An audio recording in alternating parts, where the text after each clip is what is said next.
그리스도께서 약하심으로 십자가에 못 박히셨으나 하나님의 능력으로 살아계시니 우리도 그 안에서 약하나 너희에게 대하여 하나님의 능력으로 그와 함께 살리라. 너희는 믿음 안에 있는가 너희 자신을 시험하고 너희 자신을 확증하라. 예수 그리스도께서 너희 안에 계신 줄을 너희가 스스로 알지 못하느냐? 그렇지 않으면 너희는 버림받은 자니라. 우리가 버림받은 자 되지 아니한 것을 너희가 알기를 내가 바라고 우리가 하나님께서 너희로 악을 조금도 행하지 않게 하시기를 구하노니 이는 우리가 옳은 자임을 나타내고자 함이 아니라 오직 우리는 버림받은 자 같을지라도 너희는 선을 행하게 하고자 함이라. 우리는 진리를 거슬러 아무것도 할 수 없고 오직 진리를 위할 뿐이니 우리가 약할 때에 너희가 강한 것을 기뻐하고 또 이것을 위하여 구하니 곧 너희가 온전하게 되는 것이라. 그러므로 내가 떠나 있을 때에 이렇게 쓰는 것은 대면할 때에 주께서 너희를 넘어뜨리려 하지 않고 세우려 하여 내게 주신 그 권한을 따라 엄하지 않게 하려 함이라. 마지막으로 말하노니 형제들아 기뻐하라. 온전하게 되며 위로를 받으며 마음을 같이하며 평안할지어다. 또 사랑과 평강의 하나님이 너희와 함께 계시리라. 거룩하게 입맞춤으로 서로 문안하라. 모든 성도가 너희에게 문안하느니라. 주 예수 그리스도의 은혜와 하나님의 사랑과 성령의 교통하심이 너희 무리와 함께 있을지어다. 안녕하세요. 산정목교 여러분, 하나님의 말씀 앞에 나오신 여러분들을 환영합니다. 주님의 말씀이 더욱더 흥왕해지는 귀한 한 날이 되기를 소망합니다. 자, 우리가 오늘 하게 되는 책은 고린도 후서입니다. 고린도 후서라고 하면 그리스도인의 정체성에 대해서 분명히 인식하게 만들어주는 책이다라는 것을 여러분들 꼭 기억하시면서 이 고린도 후서를 시작할 수 있기를 바랍니다. 자, 고린도 후서의 개관을 보도록 할게요. 주제는 그리스도인의 정체성 확인과 바울의 사도적 자격과 권세에 대한 변호입니다. 목적은요, 고린도 교회의 악행을 책망하고 회개치 않자 사태 해결을 위해 거짓 교사들의 바울의 사도권에 대한 도전에 대해 고린도 교회의 오해를 풀도록 기록했습니다. 내용은요, 주로 고린도 교인의 성도로서의 정체성을 다루고요. 그 과정에서 몇 가지 다른 문제들, 가령 바울의 사역이나 예루살렘의 가난한 형제들에 대한 연보, 고린도 교회에 침입한 유대계 그리스도인의 순회 여행자들을 거론하고 있다는 것을 여러분 기억해 주시기 바랍니다. 핵심 단어는요, 권세에 대한 바울의 변호입니다. 핵심 구절은 우리는 우리를 전파하는 것이 아니라 오직 그리스도 예수의 주되신 것과 또 예수를 위하여 우리가 너희 종된 것을 전파함이라. 어두운 데에 빛이 빛이라 말씀하셨던 그 하나님께서 예수 그리스도의 얼굴에 있는 하나님의 영광을 아는 빛을 우리 마음에 주셨느니라 라고 하는 고린도 후서 4장 5절 6절 말씀이 있고요. 그런즉 누구든지 그리스도 안에 있으면 새로운 피조물이라. 이전 것은 지나갔으니 보라 새 것이 되었도다. 모든 것이 하나님께로서 났으며 그가 그리스도로 말미암아 우리를 자기와 화목하게 하시고 또 우리에게 화목하게 하는 직분을 주셨으니 곧 하나님께서 그리스도 안에 계시사 세상을 자기와 화목하게 하시며 그들의 죄를 그들에게 돌리지 아니하시고 화목하게 하는 말씀을 우리에게 부탁하셨느니라 라고 하는 고린도 후서 5장 17절부터 19절 말씀도 있습니다. 그리고요, 하나님의 성전과 우상이 어찌 일치가 되리요? 우리는 살아계신 하나님의 성전이라. 이와 같이 하나님께서 이르시되 내가 그들 가운데 거하며 두루 행하여 나는 그들의 하나님이 되고 그들은 나의 백성이 되리라 하는 고린도 후서 6장 16절의 말씀도 있습니다. 여러분, 이것을 통해서 우리가 알게 되는 것은요, 결국에는 그리스도인의 정체성이라는 게 얼마나 소중한 것인지를 우리가 깨닫게 됩니다. 자, 우리가 고린도 후서의 구조를 한번 보도록 하겠습니다. 이 구조를 좀 잘 파악을 하면요, 고린도 후서의 내용들이 머릿속에 더 잘 들어와요. 우선 배경적으로 봤을 때는 사도행전 20장쯤의 내용입니다. 에베소에서 소동이 일어나죠. 그래서 사도 바울이 이제 마게도냐 쪽으로 이동을 하려고 해요.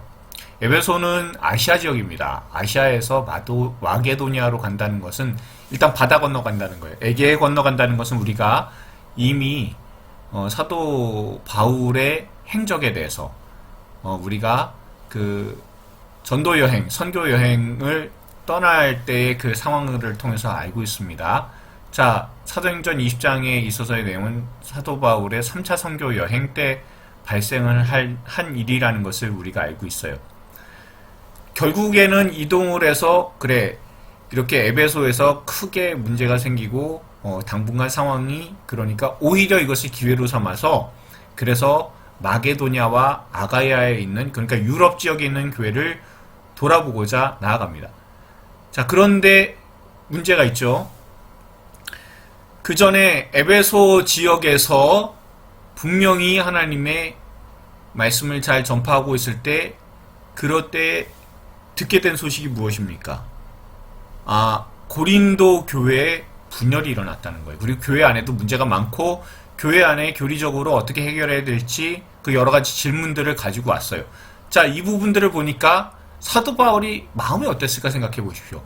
2차 선교 여행 때 고린도 교회를 개척을 했어요. 그리고 하나님께서 내 백성이 이성 중에 많다라고 말씀하셔서 거기서 1년 6개월 동안 개척을 하면서 지냈었습니다. 그리고 어느 정도 성과가 있었어요. 근데 사도 바울이 그러고 나니까 그 안에서 굉장히 혼란스러운 상황이 발생을 하게 되었습니다. 물론 우려가 있었던 것은 우리가 바로 요 전에 고린도전서에서 그 상황에 대해서는 말씀을 드렸어요.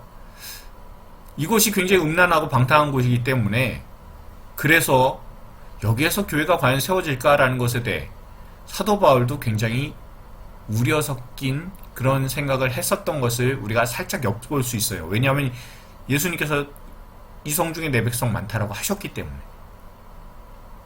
그런데 사도 바울이 그곳을 떠났더니 결국에는 거기에서 굉장히 어려움이 발생을 했다라는 것을 우리가 알 수가 있습니다. 물론 그 지역에 아볼로가 갔잖아요. 아볼로와 같이 탁월한 목회자가 갔음에도 불구하고 그 파가 갈린 것에 대해서 막지를 못한 그런 상황이 되었습니다. 그래서 그곳에다가 결국에는 고린도전서를 써서 보냈습니다. 자, 보내고 나서 그 다음에 여러분 사도행전 20장을 꼼꼼히 읽어보시면은 사도 바울이 하나님께서 이제 길을 열어주신 것이 전도의 길을 열어주신 것이 바로 드로아입니다. 트로이요. 드로아 지역에 가서 복음을 전하게 됐어요. 이전에는 드로아까지 그 바닷가까지 몰려가는데도 하나님께서 길을 안 열어주셔서 그래서 되게 힘들었었잖아요. 근데 이번에는 드로아까지 가는 데 있어서도 하나님께서 복음의 길을 열어주시는 거예요. 얼마나 감사했겠습니까? 그러면 드로아에서 복음을 전해야 되는데 그런데 사도 바울이 어떻게 해요? 마게도니아로 빨리 건너가게 됩니다. 도대체 왜 사도 바울이 그랬을까? 라고 생각을 합니다. 그런데 거기에서 정말 소중한 것은 뭐냐면 조금 이따가 우리가 보기도 하겠지만 디도를 만나고자 가는 거예요. 자, 디도를 만나고자 그렇게 해서 가게 됐는데 그런데 거기에서 왜 디도를 기다렸냐면 사도 바울이 고린도전서도 써서 보냈어요. 그리고 우리가 고린도전서 7장에 이렇게 살짝 보면은 거기에 등장하고 있는 말씀 중에 하나가 바로 눈물로 쓴 편지를 보냈다라는 거예요. 눈물로 쓴 편지를 보냈기 때문에 거기에 대해서 과연 어떻게 반응을 할 것이냐라는 것. 그것 때문에 되게 마음이 좀 두려웠어요. 그러니까 빨리 디도가 와가지고 고린도 교회 소식을 알려줘야 되는 거예요. 고린도 교회 소식이 알려져서 그래서 그 교회가 평안하게 되었다. 고린도전서를 보내고 그리고 그 이후에 써보낸 후에 한 편지, 그러니까 눈물로 쓴 편지라고 보통들 얘기해요. 그 편지가 갔는데 그런데도 불구하고 과연 어떤 반응을 보였을까라고 되게 답답하지 않았겠습니까? 분명히 눈물로 쓴 편지, 너희를 근심케 한 편지, 바로 이 편지는요, 고린도, 만약에 지금까지 전에 내려온다고 한다면 고린도 교회에 보낸 두 번째 편지예요. 그러니까 고린도 전서가 첫 번째, 고린도 후서가 세 번째예요. 그쵸? 자, 그래서 편지를 2번이나 보내면서 마음을 다해서 보냈는데, 근데 고린도 교회에서는 반응이 어땠을지 알 수가 없는 거예요. 자, 그러니 어떻게 하겠습니까? 너무나 마음이 두렵고 조급할 수밖에 없죠. 그래서 이제 아가야 지역으로 가기 위해서 빨리 가고 있어요. 여러분, 마게도니아가 어디고 아가야가 어딘지는 아시죠? 그렇죠? 마게도니아 하면은 우리가 알고 있는 대로 빌립보, 데살로니가, 베레아 있는 데가 마게도니아예요. 자, 그리고 아덴과 고린도가 있는 곳이 아가야입니다.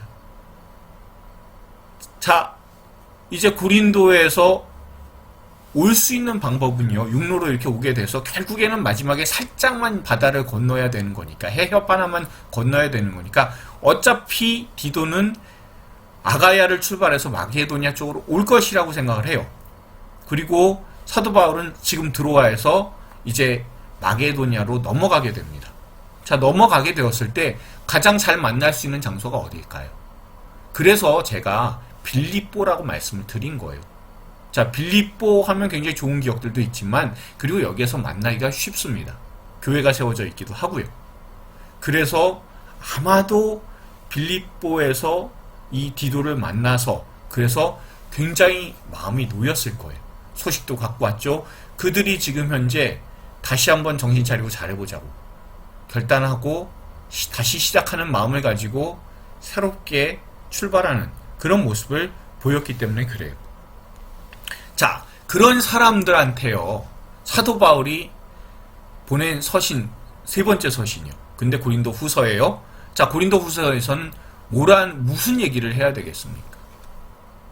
그쵸? 그리고 또한 한 가지 더 문제가 있어요. 뭐가 있냐면, 사도 바울이 개척해놓고 안 오잖아요. 안 오고 있으니까 뭘 하고 있었을까요? 아, 사도 바울은 고린도 교회에 대해서 별로 신경 안 쓰나 보다. 이게 이 정도 상황에서 끝나면 좋은데 왜 신경 안 쓰냐라는 것까지 사람들이 깊이 파고 들어가겠죠. 그러면서 얘기하는 것은 사도 바울은 가짜야 가짜라는 그런 소문까지도 돌았어요. 근데 얼마나 기가 막힙니까? 그런데 여러분, 고린도전서 같은 경우는 상당히 강한 어조로 그렇게 권면을 했어요. 그리고 2번째 후회한 그런 편지, 이런 내용은 우리가 알 수는 없지만 좀 마음이 여러 가지로 이제 복잡하고 답답한 가운데 그 고린도 교회의 어려움도 있고, 그리고 그들을 위해서 정말 애타는 마음으로 편지를 보냈어요. 자, 그렇게 됐는데 다행히 잘 마무리가 되었다라는 이야기를 디도한테 들었습니다. 자, 그렇게 듣게 되면 사도 바울은 이제 고린도 후서를 어떻게 써서 보낼까요? 네, 부드러운 어조로 이야기를 하되, 그렇지만 반드시 강한 내용이 들어가 있어야 되는 상황입니다. 그리고 지금 현재 돌아가는 상황 가운데서 마음을 합해서 우리가 교회를 놓고 열심을 내자라는 그런 분위기가 있을 거예요. 그렇죠? 이 3가지가 다 들어가 있는 거예요. 자, 어떻게 구조가 흘러가는지 한번 확인을 해볼게요. 자, 우선은요, 그 사도 바울이 자신의 사도권에 대해서 변증을 하게 됩니다. 그러니까 자기 자신이 그리스도의 올바른 사도다라는 것에 대해서 이렇게 변증을 하게 된다는 것.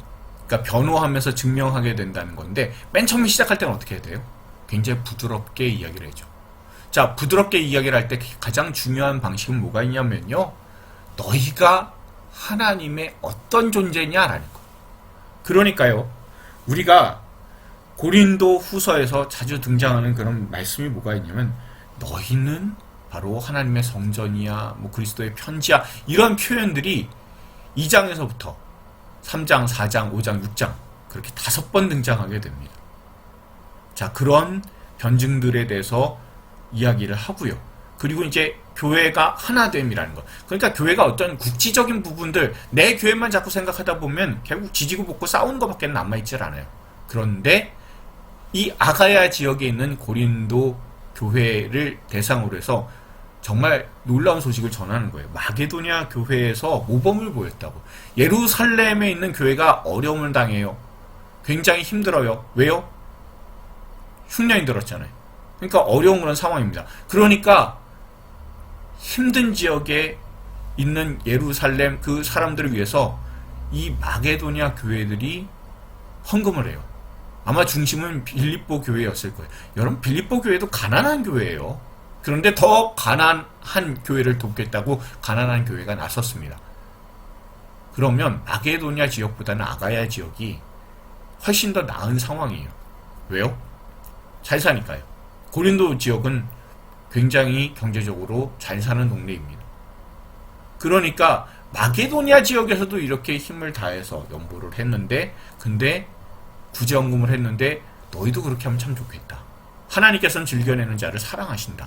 라고 얘기를 함으로 말미암아서 이게 단순히 구제헌금을 걷는 것으로 끝나는 것이 아니라 이것을 통해서 교회가 어느 단순한 지역교회가 아니라 전체 교회를 보게 하는 그런 시야를 열어줌과 동시에 하나님께서 정말 기뻐하시는 게 무엇이냐라는 것을 깨닫게 해요. 그러니까 하나님의 백성이란 정체성을 먼저 얘기를 해주면서 그 하나님의 백성은 이렇게 연합한다라는 것에 대해서 이야기를 합니다. 자, 이렇게 분위기가 부드럽게 끌려오죠. 그러면 마지막으로 해야 되는 게 뭐가 있습니까? 자기 자신의 사도권에 대해서 이제 강하게 나가야죠. 너희는 하나님의 백성이야, 너희는 그리스도의 편지야, 너희는 그리스도의 향기야, 이렇게 다독다독 하다가 이제 자기 자신에 대해서 강하게 변증을 합니다. 자기 자신에게 있어서 강하게 변증할 수 있는 내용이 뭐가 있을까요? 네, 당연합니다. 자기 자신이 고생을 했잖아요. 수도 없는 그 놀라운 고생들, 파선도 당했었고 매도 맞아서 감옥에 갔었고, 내가 이런데도 어떻게 가짜 사도냐, 그렇게 강하게 주장하게 되는, 그러니까 사도 바울이 고생한 그런 내용들이 11장에서 등장을 할 수밖에 없어요. 그러면서 자기 자신이 그리스도의 진짜 사도다, 온전한 사도다라는 것을 분명히 주장함과 동시에 그런 나와 함께하고 있는 너희는 진정한 그리스도의 사람이다라는 것을 분명히 이야기를 해줍니다. 그러므로 말미암아서 너희는 하나님께서 하는 사람이라고. 내가 지금 이렇게 고생을 했음에도 불구하고 예수 그리스도를 전한다는 것은 하나님 함께 하시지 아니하시면 안 된다는 것. 내가 이렇게 연약한데도, 내가 이렇게 부족한 그런 고생한 것 다 얘기하는 이유는 나와 하나님께서 함께 하시니까. 그러니까 내가 지금 복음 전하고 있을 수 있지 않냐. 그런데 너희도 하나님께서 함께 하신다. 그러니 그 믿음 가운데서 살아가고 믿음에 있는가 너희 자신을 시험하고 확증하라라고 분명히 권면을 합니다. 그리고 나서 우리가 잘 아는 주 예수 그리스도의 은혜와 하나님의 사랑과 성령의 교통하심이 너희 무리와 함께 있을지어다 하는 그런 축도로 마무리 짓는 것, 우리가 이 고린도 후서의 전체적인 흐름이라는 것을 우리가 볼 수가 있습니다. 세부적인 부분들을 좀 살펴볼게요. 사도 바울의 사도권에 대한 변증에 대한 1장부터 7장까지의 내용을 여러분들 한번 보십시오. 거기에는요, 맨 처음에 계획이 나올 수밖에 없어요. 그렇죠? 계획을 하는데 어떤 계획이요? 이제 내가 너네들한테 가게 된다, 갈 거다라는 계획을. 그러니까 이 이야기를 하는 것은 떨어져 있어서, 그래서 이 고린도 교회에 대해서 전혀 신경 안 쓰면서 살아가는 사도 바울이 아니라 너네들 찾아갈 거야, 세 번째로 찾아가게 될 거야 라고 얘기를 해요. 그런데 중요한 것은 내가 직접 가지 못하니까 이 서신을 보내요. 서신을 통해서 너희가 위로받기를 원하는데, 사람의 말이 할 수 있는 위로, 사람의 말이 줄 수 있는 위로가 아니라 위로하시는 주님으로부터 위로받으라 라고 얘기를 하는 겁니다. 자, 그리고 나서 교리에 대해서 얘기하죠. 이 교리는요, 다른 게 아니라 너희는 하나님의 백성이다라는 것, 너희는 하나님의 사람이다라는 것, 그 부분에 대해서 이야기를 할 때 너희는 그리스도의 향기고, 너희는 그리스도의 편지고, 너희는 보배를 가진 질그릇이며, 너희는 새로운 피조물이자 너희는 하나님의 성전이다라고 성도의 정체성에 대해서 분명히 이야기를 해주는 겁니다. 이것은 성도 개개인의 정체성이기도 하지만 개교회의 정체성이기도 해요. 그러니까 이 성도의 정체성을 통해서 우리가 어떤 존재인지 알게 되는 거예요. 그리고 나서 사도 바울이 호소를 하게 되죠. 이 호소를 할 때에 내가 너희로 기뻐하기를 바란다라고 분명히 호소를 하게 됩니다. 자, 너희로 기뻐하게 되는 것 중에 가장 중요한 부분 중에 하나가 이제 연보, 구제 헌금에 관련된 내용이죠. 구제 헌금에 관련된 내용들을 여러분들 보시면요, 이렇게 되어 있습니다. 결국엔 주님께서 바라시는 것, 그 마음이 뭐냐라는 거예요. 주님께서 바라시는 마음에 대해서는요, 하나님이, 예수님이 가난하시게 됐어요. 왜요? 가난하게 이 땅에 오셔서 가난하게 사셨어요. 왜요? 가난하게 사심으로 말미암아, 하나님이 가난하게 사심으로 말미암아 그 풍성한 우리에게 전하게 해주고자 하셨다라는 거예요. 그게 하나님의 예수 그리스도의 마음이에요. 그리고 너희들도 그렇게 가난한데 부유하게 만들어주신 그 예수님을 생각하면, 가난한 지금 교회가 있으면 너네가 형편이 조금 나으니까 좀 더 도와줘야 되는 건 예수님의 마음이 그 마음 아니냐라고 얘기를 해요. 그리고 그 헌금을 하게 되면 어쨌든지 간에 구제 헌금하게 됐을 때, 그럴 때에는 혹시라도 이제 강권하게 되면 마음이 불편해질 수도 있어요. 그러나 너네들이 인색하게 내지 말고, 하나님께서는 즐겨내는 자를 사랑하시니까 하나님에 대한 감사로 자발적으로 냈으면 좋겠다라고 그렇게 말씀을 하게 되죠. 자, 그럼 중요한 그런 내용들을 다 전했어요. 이제 강하게 자기 자신에 대해서 분명히 이야기를 해야 되는 상황입니다. 그래서 사도권에 대한 변증이 들어가게 돼요. 그러니까 자기 자신의 사도의 표는 나는 연약하다예요. 나는 강해서 하나님의 사도가 된 사람이 아니다라는 거예요. 내 능력이 추중해서 된 게 아니라 내 연약함 때문에 하나님께서 쓰셨다고. 그리고 그 연약함을 그대로 드러내는 것이 바로 내 고생담이라고 그렇게 분명히 얘기를 합니다. 그래서 여러분들 여기 잘 보시면요, 나의 약함, 그러나 그리스도의 강함, 이 내용들이 계속해서 등장해요. 의외로 약함과 강함이 자꾸 등장을 하고 있습니다. 그러나 그 뜻이 뭐냐면 결국엔 사도 바울 자신의 연약함과 고생 중에 나타난 그리스도의 능력이에요. 내 능력이 아니에요. 그러니 나는 참 사도다라는 것을 증거하는 겁니다. 그리고 이제 마지막으로 앞에 나왔었던 계획, 다시 한번 분명히 이야기를 해주죠. 그렇죠? 재차 이야기를 해줌으로 말미암아 내가 다시 방문할 거야라는 거 계획을 얘기해 줌으로 말미암아 내가 너네들을 버리지 않았다라고 확증해 주는 거예요.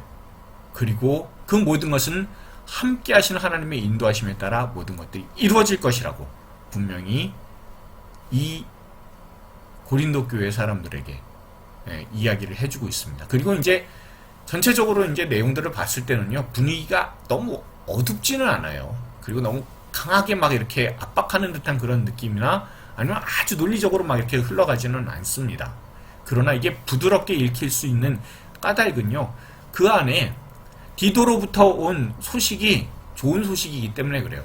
그래도 편지 이렇게 두 번으로 말미암아 교회가 다시 한번 해보자고, 다시 한번 열심을 내보자고 그렇게 마음을 먹으니까 얼마나 마음이 기뻤겠어요. 그런 기쁨 가운데서 권면하고 격려하며 또한 내가 너네들한테 나아갈 것이다 라고 위로하기 위해서 적은 고린도 후서라는 것을 기억한다면 우리가 전체적인 고린도 후서의 내용들을 파악을 할 수가 있을 겁니다. 또한 고린도 후서의 내용들 가운데서 우리가 전체적인 흐름을 좀 잘 볼 수 있고 파악할 수 있게끔 만드는 것이 디도에 관련된 내용이에요. 자, 우선은요, 디도를 만나지 못해서 낙심했다라는 것.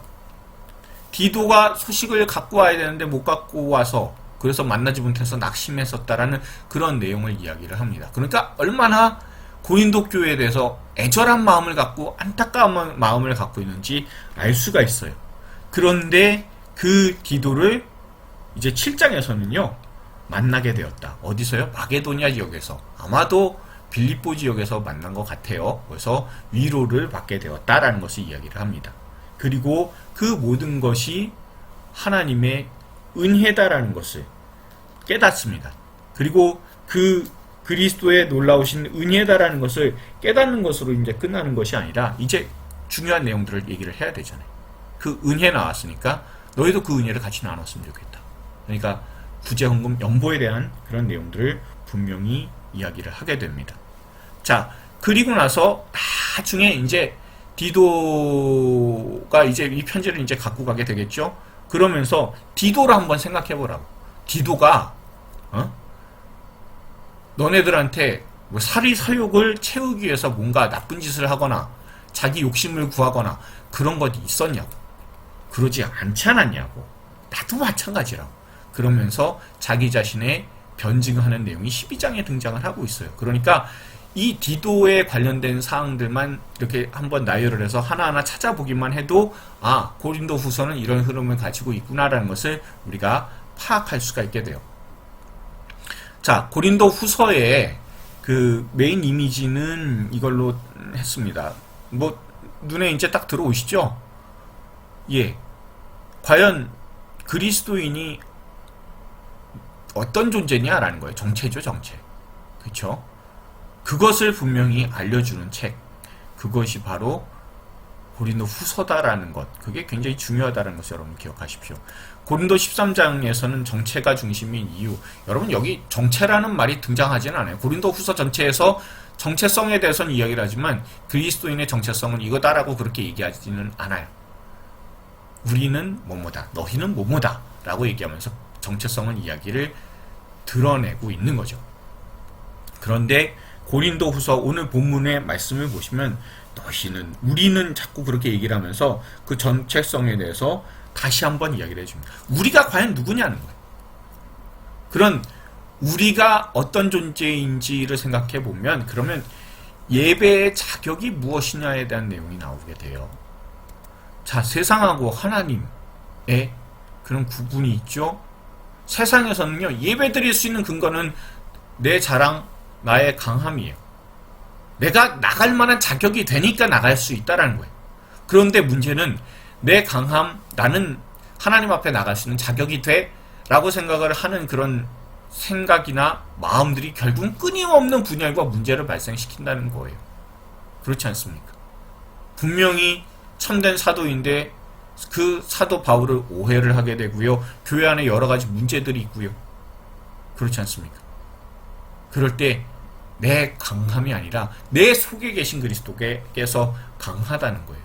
그러니까 하나님의 마음은 뭐냐면 나의 약할 때 주님의 강함이 나타난다는 거예요. 그게 바로 예배의 핵심입니다.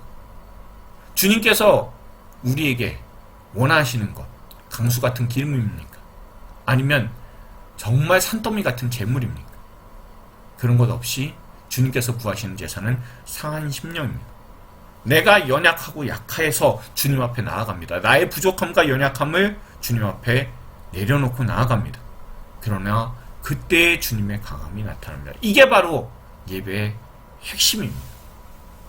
여러분, 고린도 후서의 강조점은요, 그리스도인으로서의 정체성 분명히 하라는 거예요. 중심 내용은 성도는 거룩한 하나님의 사람이에요. 거룩한 하나님의 사람에 대해서 이렇게 5가지로 이야기를 하고 있죠. 그리스도의 향기라고, 너희는 그리스도의 바로 향기다 라고 2장 15절 이야기하고 있고요. 또한 너희는 그리스도의 편지예요. 자, 그리스도의 향기라는 것은 우리는 생명의 향기입니다. 세상이 우리를 미워하고 싫어하는 건요, 우리한테 피냄새 나서 그래요. 영적으로 피냄새 나니까 싫은 거예요. 피비린내가 우리한테 나요. 예수 그리스도의 보혈이 발라져 있기 때문에 그래요.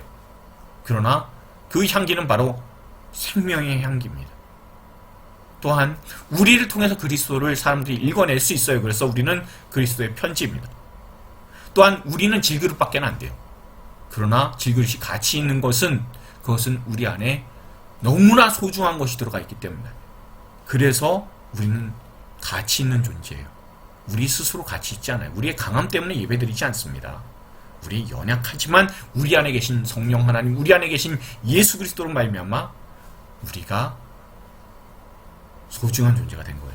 그러니 보배를 가진 질그릇이라고 분명히 4장 7절에서 말씀하고 있고요. 또한 우리는 그리스도로 말미암는 새로운 피조물이에요. 겉사람은 날마다 낡아지지만 속사람은 날마다 새로워지는 새로운 피조물입니다. 그리고 우리는 살아계신 하나님의 성전이에요. 그것이 바로 6장 16절에 등장을 하고 있어요. 그래서 그리스도의 성전의, 그리스도인의 정체성, 성도의 정체성은 바로 이런 모습이다라는 것을 이야기를 해서, 이런 사람이 결국에는 예수 그리스도 때문에 우리가 예배를 드릴 수 있게 되었다는 것을 분명히 하고 있습니다. 고린도 후서를 통해 나타난 주님의 마음은요, 서로 나누라는 거예요. 그러니까 너는 이렇게 소중한 사람이니까 얼마든지 나눔으로 말미암아 하나님의 선하신 계획과 하나님의 선하신 은혜가 나타나는, 그래서 서로 풍성하게 누릴 수 있도록 나아가는 사람들이다라는 거예요. 중심 메시지는 주님의 마음은 서로 나눔으로 함께 풍성하라라는 것. 그리고 중심 메시지는 예수님께서, 예수 그리스도께서 너희 안에 계신다라는 것. 이것을 분명히 알려서 우리가 우리 된 것은, 나의 나 된 것은 오직 하나님의 은혜임을 분명히 깨닫게 해주는 이 말씀이 바로 고린도 후서다라는 것을 여러분 기억하실 수 있기를 바랍니다. 묵상을 위한 질문합니다. 첫 번째입니다. 예수님으로 인해 모든 것이 바뀌게 되었다고 느끼는 경우는 언제입니까? 두 번째입니다.